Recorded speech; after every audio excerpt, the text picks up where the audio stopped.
சிவா திருச்சிற்றம்பலம்.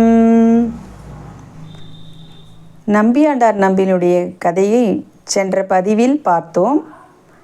அதனுடைய தொடர்ச்சியை இப்பொழுது பார்க்கலாம். திருநாரையூரின் நம்பியின் புகழ் நாடெங்கும் பரவுகிறது. இவரின் பெருமையை நாடாளும் மாமன்னன் ராஜராஜ சோழனும் அறிந்தான். ராஜராஜ சோழனுக்கு நீண்ட நெடுநாட்களாக மனதில் ஒரு எண்ணம் இருந்தது.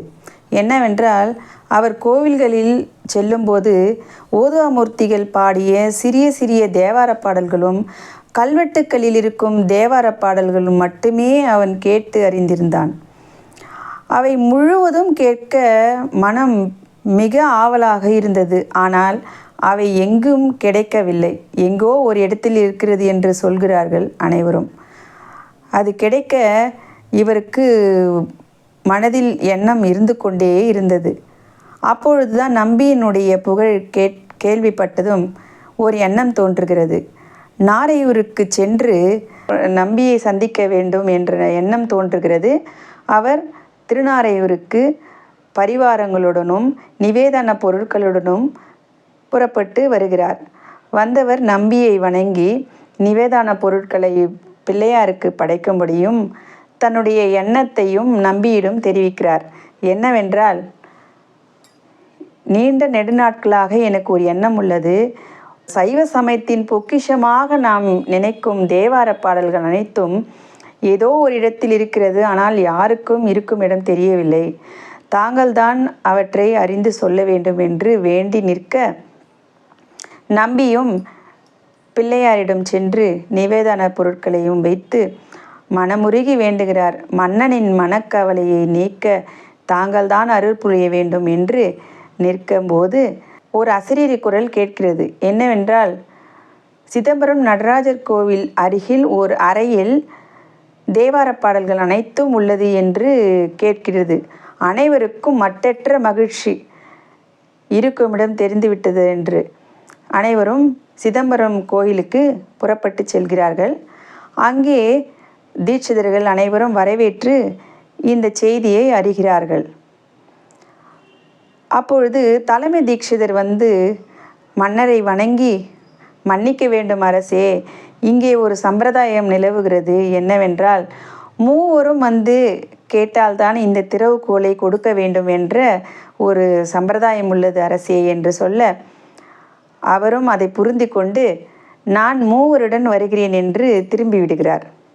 வந்தவர் இந்த 3 பேருக்கும் சிலைகளாக வடித்து அவற்றை ஒரு நன்னாளில் பல்லக்கில் அமர்த்தி பூஜை புனஸ்காரம் எல்லாம் செய்து பல்லக்கில் அமர்த்தி ஊர்வலமாக அழைத்து வந்து சிதம்பரம் நடராஜர் கோயிலின் அந்த அறையின் முன் நிறுத்தி விடுகிறார்.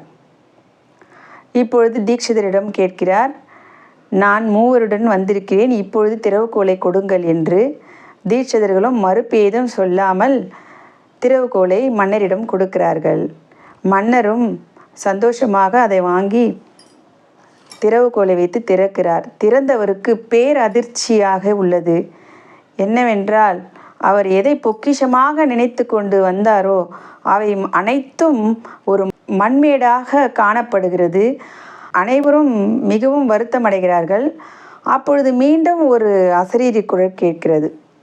என்னவென்றால், இக்காலத்திற்கு எது தேவையோ அவற்றை மட்டும் விடுத்து மற்றவற்றை எல்லாம் செல்லரிக்கி வைத்தோம், கவலை வேண்டாம் என்று கேட்க, மீண்டும் அனைவரும் சகஜ நிலைக்கு வந்து ஓலைச்சுவடிகளை அனைத்தும் சுத்தம் செய்யும் வேளையில் செய்கிறார்கள்.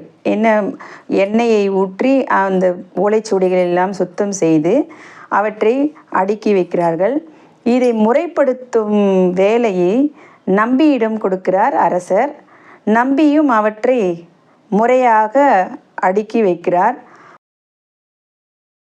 முதல் திருமுறை திருஞான சம்பந்தர் பாடிய பதிகங்களை முதல் 3 திருமுறைகளாகவும், அப்பர் பெருமான் பாடிய பதிகங்களை 4, 5, 6 திருமுறைகளாகவும், சுந்தரமூர்த்தி சுவாமிகள் பாடிய பதிகங்களை 7ஆம் திருமுறைகளாகவும் தொகுத்தார்.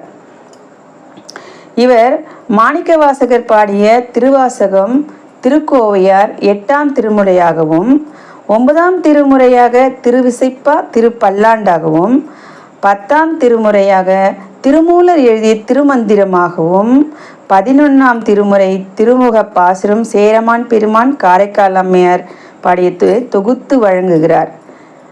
இந்த 11 திருமுறைகளும் நம்பியாண்டார் நம்பிகளால் தொகுப்பப்பட்டவையே ஆகும்.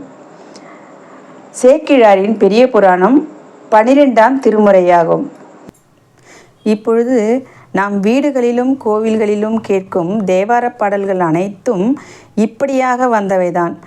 இந்த பொக்கிஷமான தேவாரப் பாடல்கள் அனைத்தும் வீடுகளில் நாம் ஒரு நாளைக்கு ஒரு பதிகமாவது படித்து சிவனருள் பெறுவோமாக. சிவா திருச்சிற்றம்பலம்.